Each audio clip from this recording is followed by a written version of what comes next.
పరబ్రహ్మస్వరూపుడైనటువంటి సూర్యనారాయణమూర్తి వస్తున్నప్పుడు మొదట ఆయన సారథి కనపడతాడు. ఆయన సారథికి అరుణుడు అని పేరు. అరుణోదయము అంటారు. ముందు సారథి కనపడతాడు. అదే ఎర్రటి కాంతి, బింబం ఎర్రగా వస్తుంది.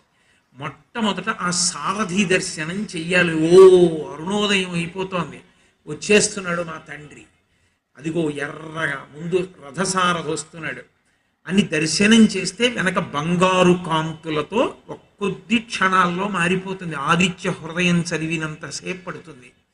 పట్టి బంగారు కాంతుల్లోకి వస్తాడు. అప్పుడు పరమేశ్వరుడు జ్యోతిరూపుడై వస్తున్నాడు అని గుర్తు.